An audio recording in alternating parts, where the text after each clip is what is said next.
The tabletop takeaway. Game mechanics on display.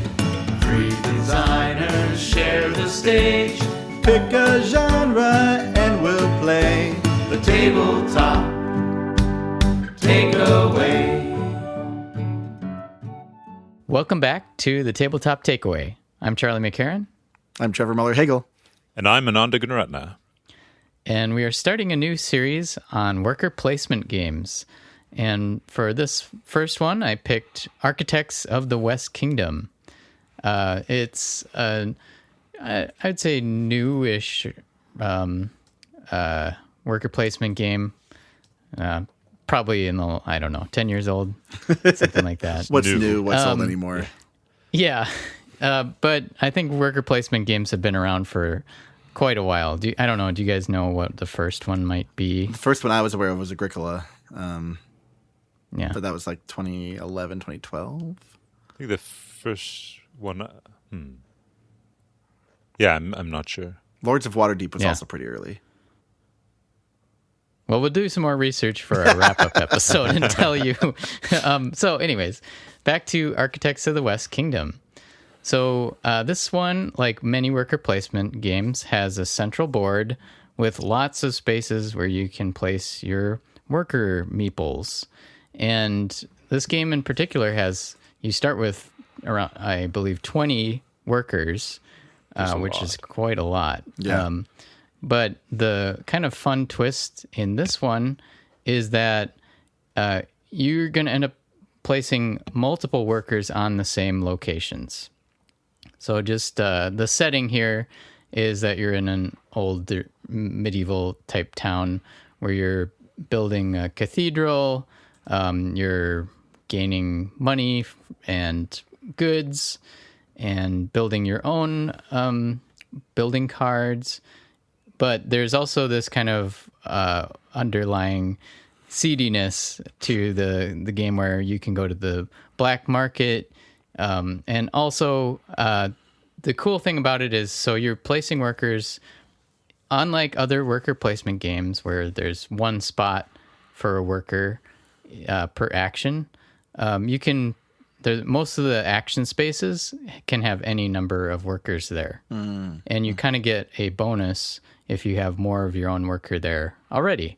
So, for example, you go to the mine and you can get multiple clay based on the number of workers you have there. So you might be thinking, well, why don't I just keep placing workers in one spot and just build it up and build it up?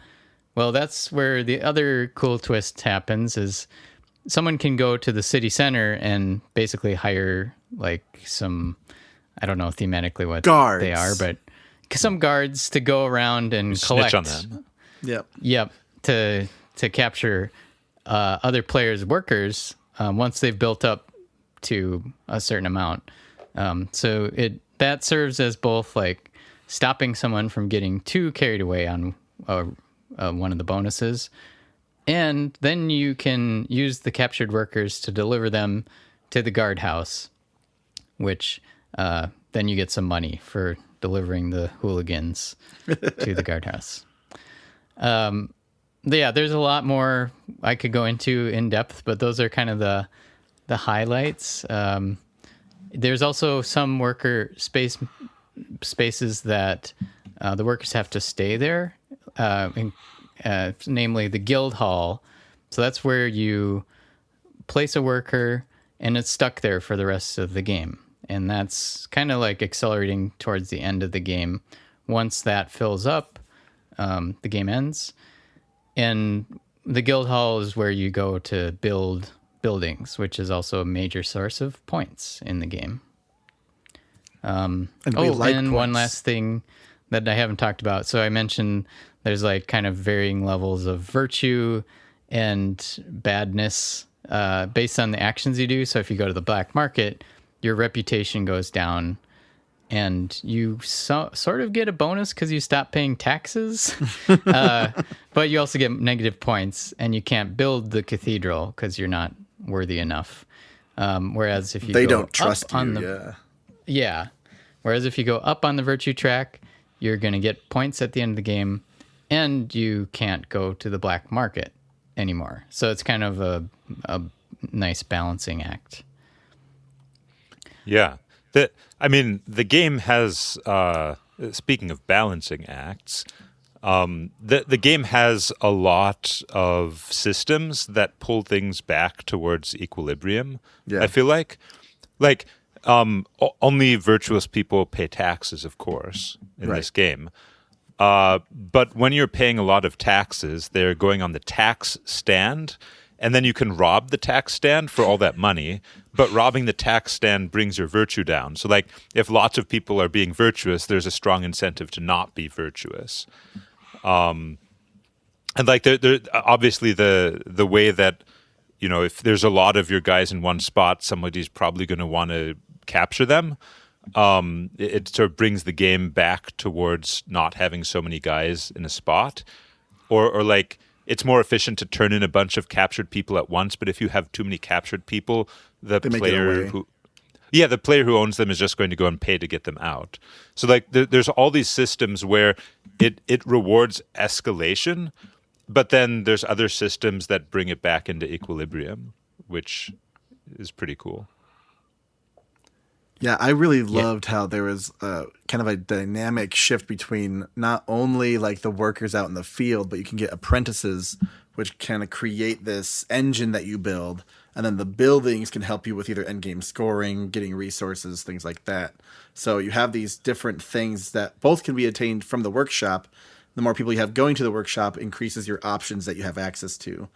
And so it's not necessarily like the clay pit where you just get more clay. This one you have more options at your disposal, which is really neat, just having that kind of tableau building nature to it too. Mm-hmm. Yeah, and I think it's kind of like a meta worker placement game in a way, because like standard worker placement games, you start with maybe 3, 4, or 5 workers, and you do the actions and you block a space, and then once you're out of workers, you usually pull them all back and those spaces open up. But I like how this one feels like we were thinking a lot about how each other were going to complete our actions, and like thinking about especially the interaction with the town center and the guardhouse, where it's like, okay, well, Trevor's got a guy on the guardhouse already, so if he goes there again, he's gonna get 2 actions. So maybe I'll steal the guys from the guardhouse so that he can't do that action in the future. Oh yeah. Yeah. I was definitely looking at where people's guys were to figure out, you know, what I should do, who I should capture, or where I should put my own guys, because like I was trying to predict who you guys might capture and what I'd be able to do on future turns. It is very interactive. Yeah, it really turns the recapture portion of a worker placement into a dialogue or into a conversation, instead of it being this like, okay, well, I'm out of workers. That means I reclaim my workers as my next action. Then other people can go. Like, it's actually, no, it's a constant push and pull, because people are incentivized to take your workers, even if you still have workers left, obviously. And then, like, you want to get those workers away from them. So you'll reclaim workers long before you would normally do so in a worker placement. Yeah, I'm sure I've talked about this before, but I think the absolute core to interactivity in games is making sure that people are trying to predict what other people will do. Yeah. If there's no prediction of other players, it isn't really interactive. And this game does a great job of making you try to predict what actions other players are going to take. I think normally in worker placement games, you know, you're predicting where other people are going to go, but that's, I don't know, somehow that feels a bit shallower. Yeah. Just like, okay, what are they going to block? I need to get there first. It doesn't feel as interactive somehow. Yeah, I really appreciate the larger spaces that allow multiple workers to be there, and there's not like a priority. Because, you know, a lot of other games did like shift to that priority where this is the first person, second person, third person. It's like, well, that's really interesting. But this just is completely open, and having it escalate with more characters, more workers you have there, the more benefit you receive is really fascinating. I really like how they did this. Yeah. And I think something that's characteristic of worker placement games to me is they're sometimes stressful. Like you don't think it's like kind of people think of them as like, oh, it's not like a war game where Right. you're fighting each other kind of interaction, but they're stressful in the other way that it's like you have this plan, and if someone blocks this one spot, it throws off your whole plan. So I feel like more modern worker placement games have a little bit more forgiving than the just binary, like it's blocked or not. Yeah. Because I think there's more tension. Yeah. Well, there's almost if it's binary, to me that feels super tense, which True. is maybe not what like these kind of games really need to aim for. But like for example, I'll give another example of a game like Charterstone is one where you can always go to a space. If you go there, you bump the other player's worker back to them, and they get a bonus for that because then they don't have to spend an action to remove them. So it's almost like I don't want to go to a spot that you're at because it'll help you, but it's not. You still have all these options available to you. Galactic Cruise Yeah. has a similar thing too. Well, and I think in this one you can still sort of block people, but it's not like it's not binary, like you were saying. It's more like you can make their actions dramatically less efficient. Because if you can predict like where they're going to go, and you go and capture all their guys from there, now their action is down to the weakest version possible at that location. They can still do it, but it's not going to be as good as it was going to be for them before. But yeah, it's nice that you're never completely blocked from doing something. Yeah.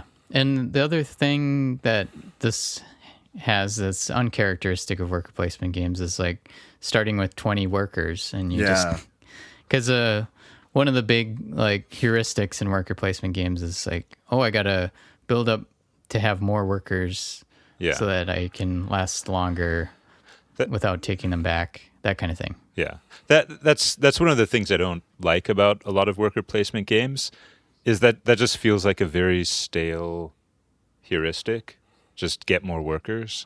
Oh, I need more workers so I can get more workers to get more workers. Then I have more workers.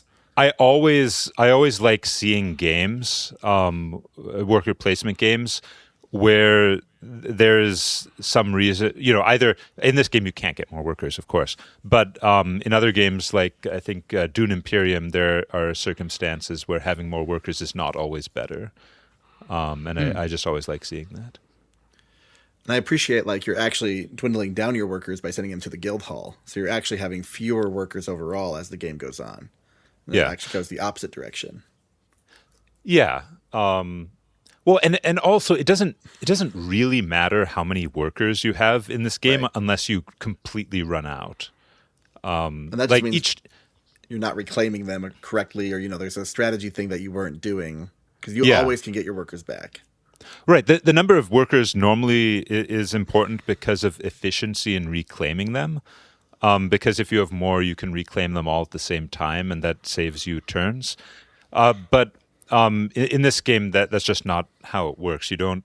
I mean, you can reclaim them, but the efficiency is all built into the action spaces themselves. As you get more and more workers on a space, it becomes more and more efficient to take that action until someone captures them. And that's good because reclaiming is often not that fun, especially if nothing happens when you reclaim. Yeah. Yeah, dead turns are never a fun time. Yeah.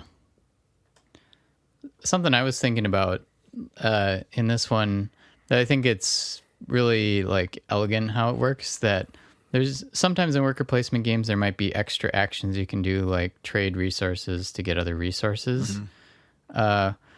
This one, every single action you do is based on placing a worker. Even the Reclaim workers. Yeah, the assistant abilities we learned. Oh yeah, that like you have to go to the space to use that ability, which I think is nice because there's no, especially playing on Board Game Arena too. There's like no other option that you can always choose to like trade stuff or.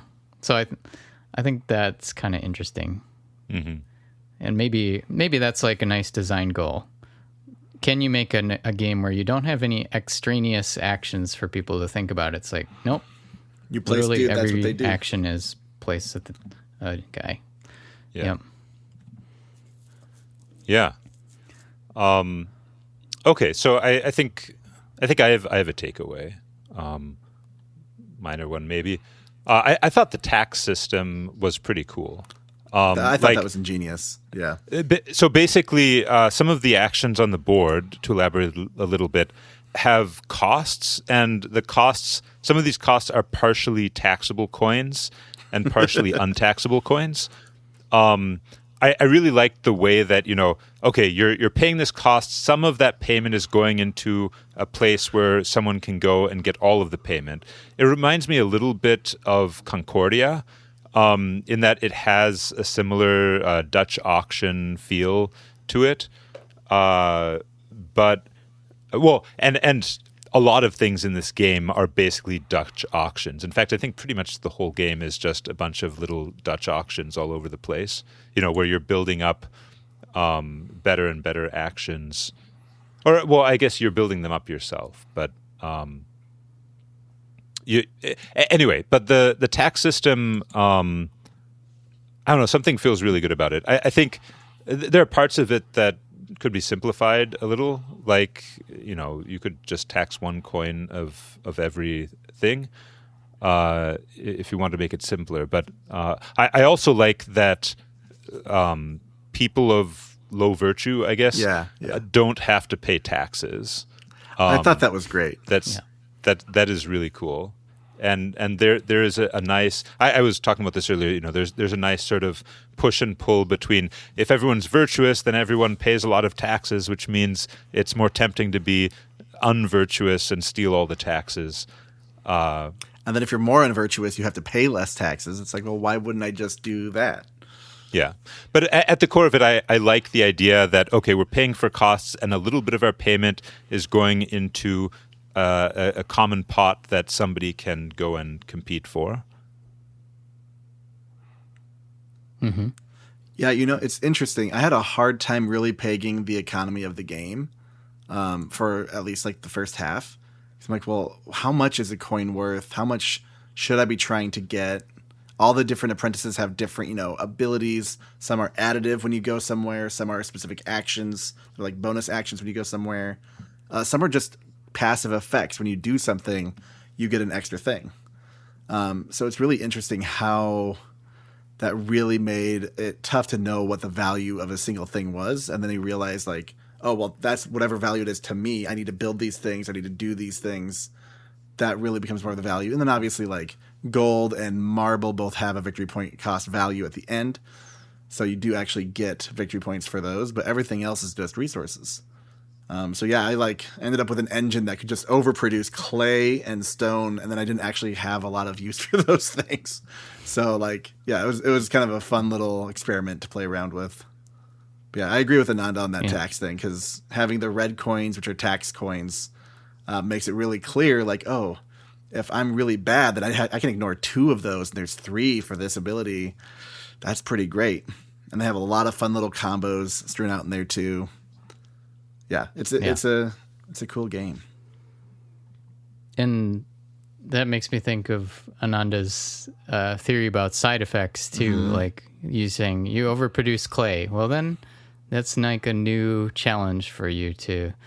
What can I do with this clay? Yeah. Oh, let me look around the board. And then I think. Oh, go ahead. And then going for just getting more building cards and seeing if I can find ones that have a high clay cost to them. So then I can basically afford this one. That's really going to be hard to do otherwise. Yeah, which is actually how I did it. Yeah, it tripped me up a little bit in this playthrough of the game, because I was expecting certain things to be more valuable than they were. Mm-hmm. like I went to the cathedral a bunch, and I don't think that was a very good idea because buildings are worth more points. Obviously, Charlie, you had something that rewarded you for building the cathedral, although I guess not very much. But I think the cathedral is more of now I see it more of as an outlet for buildings that you don't plan on building. Right. Because, the rewards from the cathedral were not as good as the rewards from the building, I think. And also the rewards from moving up the virtue track were not as good as I expected based on the presentation. And the difficulty to do so. Yes. Yeah. So being bad can Good. pay off, I think. Yeah. But yeah. The one thing that I think, I'm not sure if this is my takeaway, but worker placement games in general are really good for is that the game rules are pretty much all visually presented. Mm-hmm. And I think like once we learned the rules, we never had to refer to the rule book. I mean, some of them were auto-enforced by Board Game Arena, but I think if we were playing in person, we wouldn't really need to check the rules for hardly anything either. Yeah. And the fact that it's quite a complex game, like at any given turn, you have like 10 or so different actions you can pick. But yeah, I think that's a huge advantage of worker placement games. Like everything, there's not even any text. It's all icons. Yeah. Except a few text things. So, I I think my takeaway is going to be based on the variability on having more workers at a location and improving that location's value to you. And then having the town center where you could have those things be captured if you get it too high. That whole conversation between those mechanics, I think, is wonderful. So, like, having this potential for an exponential growth or this, I have 5 people, 6 people now here. No one's stopping me. This is fantastic. That feels really good. And then suddenly someone sees it and they take away all those guys. It's like, oh, shoot. Okay. How many workers do I have left? I have 3 workers left. Oh, no. I really like that exponential growth and then having to challenge players to spot that and limit it themselves as opposed to relying on game mechanics to do so. It is a good use, I think, of take that. Take that mechanics. Because, well, for one thing, you are rewarded for grabbing all of those workers, which is always something you want to see in take that. But also, you do kind of have to look and make sure people aren't running away with an action. Well, that's kind of my takeaway too. And the reason I picked this game because I remembered that capturing workers action, and I thought, oh, I want to play that again. And I think my takeaway this time playing it is the fact that it incentivizes you to go to different spaces. Mm-hmm. And you almost, like, the feeling is like, ooh, I need to fly under the radar here. So I'm going to, like, just go where I haven't gone yet. So I only have 1 worker there. No one's going to steal that 1 worker. That's a very expensive worker to steal. Right. So, yeah. Similar takeaway. I kind of want to play it again, honestly. I know. I feel like I would do much better if I played it again. I would do much worse, but that's okay. Yeah. Well, that's the sign of a good game. You know what? I'm going to do a follow-up takeaway since ours were similar. Debt in this game I thought was really cleverly done. And that you don't get it to get more money. You never actually get money for acquiring debt. But you can get your people back. And then you get debt from that, and then you have to pay off the debt with money. But like I had different things, like I had 2 apprentices that were debt collectors, and so they gave me resources whenever I paid off a debt, which meant that I wanted debt in order to pay it off. And you only do that by being more notorious or less virtuous. And I was able to reclaim my people and get debt and become less virtuous by doing so. Like there's a lot of mechanics in there for me to pursue this really like dastardly goal. And then I had other cards that would boost me out of that negative virtue. into positive again when I was ready to actually turn my life around. I love that I had that in there. I really like that you get something when you pay off debt. Yeah. The virtue, I mean. Besides just getting rid of the debt, you also get the virtue. Now, I don't know if the virtue is the best bonus. Yeah. It actually kind of just makes it harder to pay off more debt. But I can imagine, like in another game with debt mechanics, having some extra bonus when you pay off your debts. Yeah. Would be very fun. Yeah. Cool. Well, that's Architects of the West Kingdom. And tune in next time for another worker placement game. Hey, thanks for listening to The Tabletop Takeaway. This podcast is made possible by listeners like you. So please tell your friends and visit our website at thetabletoptakeaway.com, where you can suggest games and mechanics for us to cover next on the show.